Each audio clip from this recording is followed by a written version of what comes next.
بسم اللہ الرحمن الرحیم والصلاة والسلام علی رسول اللہ۔ دنیا کی تاریخ حادثات اور قدرتی آفات سے بھری پڑی ہے۔ بعض حادثات نے بہت سی انسانی آبادی کو صفحہ ہستی سے مٹا دیا۔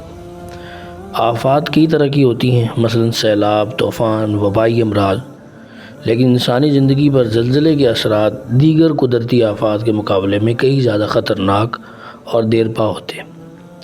زلزلوں کی ہلاکت خیزی جنگوں اور وبائی امراض سے کہیں زیادہ ہے۔ نفسیاتی ماہرین کا کہنا ہے کہ زلزلہ سے زندہ بچ جانے والے افراد پر برسوں شدید غم رہتا ہے، ملال رہتا ہے، خوف اور ڈر رہتا ہے۔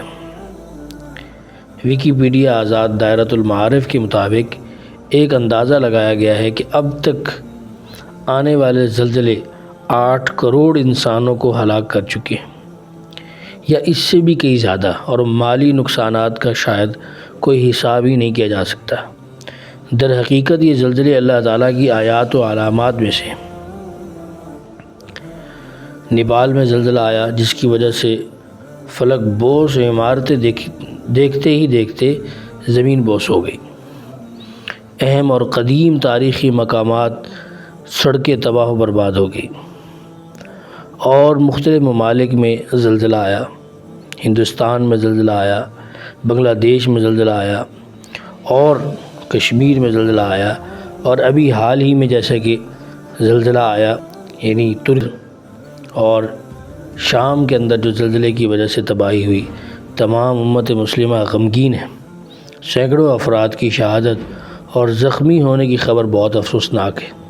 اللہ تعالیٰ شہید ہو جانے والوں کی مغفرت فرمائے اور زخمیوں کو جلد صحت نصیب فرمائے، متاثرین کے لیے آسانیاں پیدا فرمائے، اور پوری امت مسلمہ کے حال پر رحم فرمائے۔ حقیقت یہی ہے کہ یہ سب کچھ اللہ تعالیٰ کی علامات میں سے ہے۔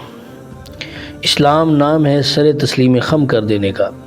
ایک مسلمان کو ایسے مواقع پر قرآن و حدیث اور پچھلی امتوں کی تاریخ سے روشنی لینی چاہیے، اور اسلام جذب کا قائل ہے۔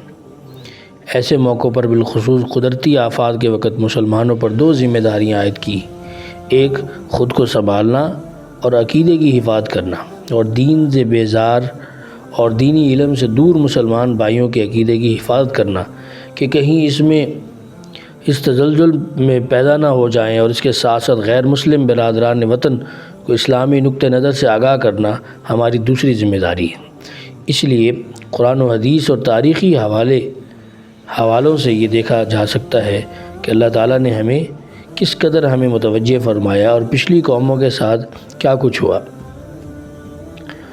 حدیث پاک کے اندر آتا ہے کہ جب مال غنیمت کو گھر کے دولت سمجھا جانے لگے اور امانت دبا لی جائے، زکوٰۃ کو تاوان اور بوجھ سمجھا جائے، علم دین دنیا کے لیے حاصل کیا جائے، انسان اپنی بیوی کی اطاعت کرے اور ماں کی نافرمانی کرے، دوست کو قریب کرے اور اپنے باپ کو دور کرے، مسجدوں میں شور و غل ہونے لگے، قوم کی قیادت فاسق فاجر کرنے لگے، انسان کی عزت اس لیے کی جائے تاکہ وہ شرارت نہ کرے، گانا بجانے کے سامان کی کثرت ہو جائے، شباب و شراب کی مستیاں لوٹی جانے لگیں، بعد میں پیدا ہونے والے امت کے پچھلے لوگوں پر لعنت کرے۔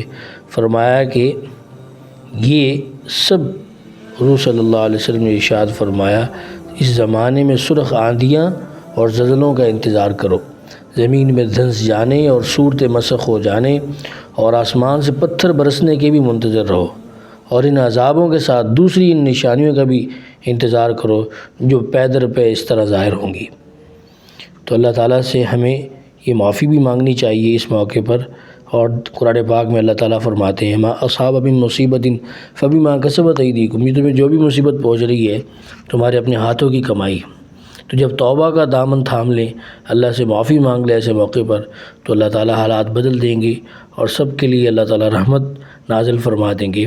تو اس لیے ہمیں چاہیے کہ ہم اللہ تعالیٰ سے معافی مانگیں اور اپنی تمام امت مسلمہ کے لیے دعا کریں۔ جو لوگ پریشانی میں مبتلا ہے ان کے لیے ہمیں دعا کرنی چاہیے کہ اللہ ان کا پرسان حال ہو اور اللہ تعالیٰ ان کی خاص مدد فرمائے۔